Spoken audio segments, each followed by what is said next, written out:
पूछने वाली थी कि चाइना क्या पाकिस्तान और भारत के दरमियान भी मसला कश्मीर को लेकर इस पर भी कुछ सालिसी का रोल प्ले कर सकता है? और सबसे बड़ा सवाल फिर चाइना की मौजूदगी में सालिसी में बैठेगा भारत?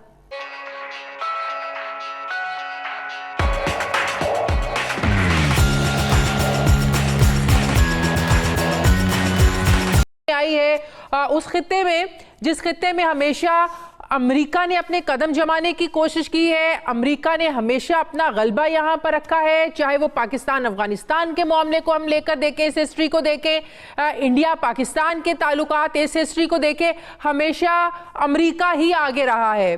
तो इस अहम पेशरफ्त को ईरान और सऊदी अरब के दरमियान सालिसी जिसमें चाइना का पॉजिटिव रोल है, आप इसको कैसे देखते हैं? बिस्मिल्लाहिर्रहमानिर्रहीम, बहुत शुक्रिया मुझे अपने शो में लेने का।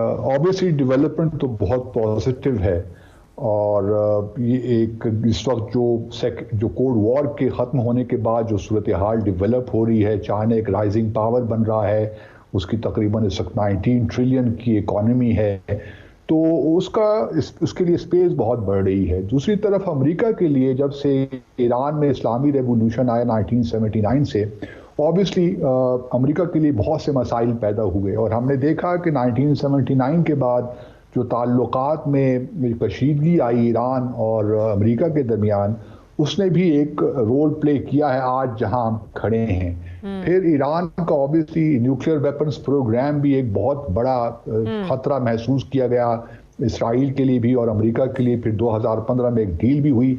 अभी देखिए ये शुरुआत है, अभी इख्तिलाफात ख़त्म नहीं हुए, क्योंकि इस्लामिक रेवोल्यूशन के बाद हमने देखा कि ईरान की जो इनकलाबी हुकूमत थी, उन्होंने इसके बजाय कि वो रेवोल्यूशन को कंसोलिडेट करते, एक नया तर्ज हुकूमत ले आते, वो हो नहीं सका। पूरा एक वर्ल्ड ऑर्डर तब्दील हो रहा है। एक तरफ वो ममालिक हैं जो अपने आप को डेमोक्रेसीज कहती हैं, वेस्टर्न लिबरल वैल्यूज़ की अलंबरदार हैं, तो दूसरी तरफ अथॉरिटेरियन रिजीम्स हैं। अब यहाँ पे सऊदी अरेबिया और ईरान गो के एक सुन्नी एक मुल्क है, दूसरा शिया मुल्क, अब दुनिया का लीडर है, लेकिन अथॉरिटेरियन रिजीम्स हैं, ये तो आपको मानना पड़ेगा।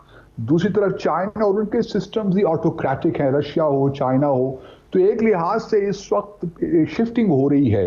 मैं ये तो नहीं कहता कि पैरेंट हो रहा है, लेकिन कुछ अंडरकरेंट्स ऐसी हैं। और फिर अमेरिका ट्रंप के आने की वजह से जो जमाल खशोगी का कत्ल हुआ इस्तांबुल में, उसकी वजह से बहुत तनाव था अमेरिका और सऊदी अरब के दरमियान। फिर जब से सऊदी अरब के दरमियान, फिर जब मोहम्मद बिन सलमान आए तो उन्होंने एक नया विजन चाहा कि मैं अपने मुल्क को दूं। अब 2030 विजन लेकर वो आगे चल रहे हैं। और इस वक्त चाइना चूंकि दोनों पे डिपेंडेंट है, सऊदी ऑयल पे भी डिपेंडेंट है, ईरान के ऑयल पे भी डिपेंडेंट अपनी लॉन्ग टर्म इकोनॉमिक पॉलिसीज के लिए, डेवलपमेंट के लिए, तो ये बड़ा अच्छा मौका था चाइना के लिए कि वो एक ऐसा किरदार अदा करता। और फिर ये एक्चुअली ये भी तरीका होता है, सऊदी अरब ने भी एक यूएस की जानिब प्रेशर बिल्ड करने की कोशिश की है इसके थ्रू।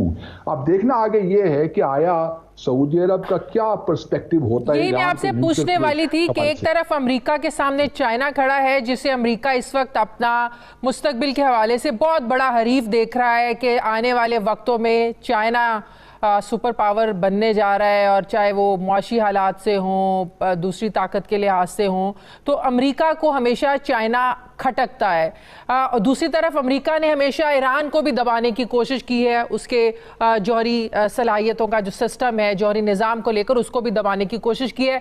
तो क्या अमेरिका का ये दबाव सऊदी अरब पर चल सकेगा, या सऊदी अरब को अमेरिका प्रेशराइज करेगा, उधर पाबंदियां लगेंगी?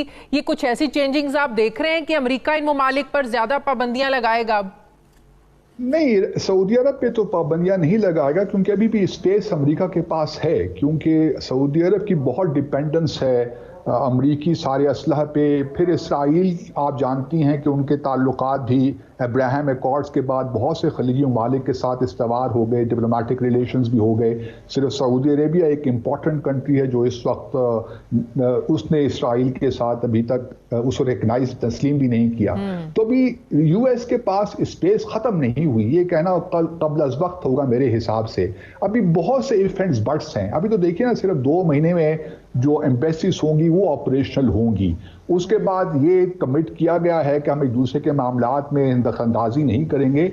लेकिन अभी बहुत से इकदाम ऐसे हैं। अभी हमने इन 2 महीनों में अमेरिका कुछ भी कर सकता है।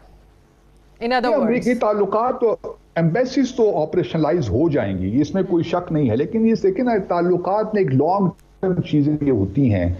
अभी अमेरिका ऑब्वियसली और इसराइल को बहुत तशवीश होगी कि कहीं सऊदी अरब अपनी किस तरह उसकी ईरान के हवाले से उसकी जो न्यूक्लियर तहफ़्फ़ुज़ात थे सऊदी अरब के, वो किस तरह आते हैं, आया वो थोड़ा उसमें कमी करता है। फिर ये भी याद रखिए कि सऊदी अरेबिया ने ख्वाहिश का इजहार किया है कि वो शंघाई कोऑपरेशन ऑर्गेनाइजेशन को ज्वाइन करे, और ईरान अब उसका मेंबर भी बन गया है। तो इसलिए जो अथॉरिटेरियन रिजीम्स हैं अराउंड द वर्ल्ड, उनकी ये ख्वाहिश होगी कि तमाम एक ब्लॉक में आकर जमा हो जाएं। तो अभी लेकिन सऊदी अरेबिया की डिपेंडेंस अभी बहुत है, उनका एक मिलिट्री अलायंस डिफेंस पैक्ट भी है अमेरिका के साथ। तो अभी कुछ कहना, अगर चाइना इस खित्ते में ऐसे ही मुस्बत रोल प्ले करता रहा तो अमेरिका तो बहुत जल्दी, फिर अमेरिका का एक जो रोल रहा है माजी में इस खित्ते पर, वो तो फिर जल्दी खत्म हो जाएगा। अभी खत्म तो नहीं होगा, अमेरिका के पास अभी भी कैपेसिटी है कि वो इन चीज़ों को अप एंड कर सके, उनको एक लिहाज से तहोबाला कर सके, उसके पास एक कैपेसिटी है। और इसराइल जो बैठा है वेस्ट एशिया में, मिडल ईस्ट में, वो भी बहुत पावरफुल। अब देखिए ना, उनकी बहुत प्रेजेंस हो गई यूएई में, कतर में फॉर दैट मैटर, और बहुत से ममालिक में, सूडान में, बहरीन में। तो ये सारे वो चीज़ें हैं जो एक होलिस्टिक व्यू हमें देखना चाहिए। ये ठीक है, बहुत मस्बत डेवलपमेंट है, ये हुआ कि 2016 के बाद अब दोबारा इनके सफारत खाने ऑपरेशनलाइज हो जाएंगे, लेकिन जो पॉलिसीज में तब्दीली आनी है, क्या वाकईतन होती है कि नहीं, that is the core question in my view. हमारे पर्सपेक्टिव से क्योंकि पाकिस्तान ने बहुत कोशिश की, नवाज शरीफ के ज़माने में भी, वज़ीर आज़म इमरान खान के ज़माने में भी हमने भी मीडिएशन की कोशिश की, लेकिन हमारी कोशिशें इतनी बावर साबित नहीं हो सकी और उसकी वजूहात बड़ी वाज़ेह हैं। लेकिन अब देखना यही है कि आया ये दोनों ममालिक किस तरह आगे चलते हैं। चाइना चूंकि गारंटर है उसकी, सऊदी अरेबिया भी बिलाखिर शंघाई कोऑपरेशन ऑर्गेनाइजेशन को ज्वाइन करे और वहां भी एक लिहाज से मल्टीलैटरली दोनों ममालिक एक दूसरे के साथ ताउन करें। और हमारे लिए ओआईसी के कॉन्टेक्स्ट में इसकी बड़ी इंपॉर्टेंस है, क्योंकि ओआईसी थोड़ा सा डॉर्मेंट हो गई थी इन दो ब्लॉक्स के दरमियान, ईरान और सऊदी अरेबिया के दरमियान चूंकि इख्तिलाफ आते तो वो आगे काम नहीं हो सका। तो हमारी ख्वाहिश तो यही होनी चाहिए और कोशिश भी यही होनी चाहिए कि हम ओआईसी को किस तरह फाल बनाए। आपने कश्मीर का जिक्र किया, मुमकिन है यही मैं आपने पूछने वाली थी कि चाइना क्या पाकिस्तान और भारत के दरमियान भी मसला कश्मीर को लेकर इस पर भी कुछ सालिसी का रोल प्ले कर सकता है? और सबसे बड़ा सवाल फिर चाइना की मौजूदगी में सालसी में बैठेगा भारत? नहीं, चाइना का वो देखें ना, चाइना के पास स्पेस नहीं है भारत में। ठीक है, उनका बायलैटरल ट्रेड तकरीबन $90 बिलियन के करीब है, लेकिन वो ट्रस्ट लेवल नहीं है जो सऊदी अरब और ईरान का चाइना पे हो सकता है। हमारे लिए जो सालिसी का किरदार कश्मीर के मामले में हो सकता है, उसे मैं अमेरिका को ज्यादा देखता हूँ। उसके पास स्पेस है हमारे रीजन में खास तौर पे, या फिर सऊदी अरब या यूएई जैसे। लेकिन वो स्पेस अमेरिका ने कभी इस्तेमाल उस तरीके से की? भारत कश्मीर में क्या नहीं कर रहा? आप देखें, कभी भी कोई कंडेम नहीं किया गया। इंसानी हकूक की इतनी खिलाफ वर्जियां हो रही हैं, जो अमेरिका का एक रोल होना चाहिए स्पेस होने के बावजूद वो शायद कभी नजर नहीं आया। वो इसलिए नजर नहीं आया, और शायद थोड़ा बहुत वो बिहाइंड द सीन्स कोशिशें कर भी रहे हों, क्योंकि उनकी इस वक्त ख्वाहिश यही है कि पाकिस्तान को बिल्कुल चीन की तरफ ले जाने से थोड़ा सा रोका जाए। जो सी पैक है उसका वो बार बार जिक्र करते हैं कि चाइनीज डेट ट्रैप है, इसमें आप मत जाइए। तो चीन और पाकिस्तान की जो स्ट्रेटेजिक पार्टनरशिप है उसको में थोड़ा सा रखना डालने की उनकी कोशिश तो पूरी है। अब देखना ये है, और चूंकि वो पाकिस्तान और भारत के दरमियान ताल्लुकात को एक खास सतह पे मैनेज करना चाहते हैं बगैर कश्मीर के मसले को हल किए। अब हमारे लिए मसला ये है कि जब तक जम्मू और कश्मीर का तनाज़ा हल नहीं होता, हम जो 13 मिलियन कश्मीरी मकबूजा जम्मू और कश्मीर में रहते हैं, हम उनसे नजरें ओझल नहीं कर सकते। हमारे लिए फंडामेंटल कोर इशू है। तो इसलिए अमेरिका को चाहिए कि अगर वो इस खित्ते में, लेकिन वो चाहेगा भी नहीं, वो एक लिहाज से भारत की पोजीशन ही को सपोर्ट करते हैं, और क्योंकि वो अफगानिस्तान को भी थोड़ा बहुत अनस्टेबल रखना चाहते हैं, पाकिस्तान भी प्रेशर बिल्ड रखना चाहते हैं। हमने देखा कि IMF का एग्रीमेंट अभी तक नहीं हो सका।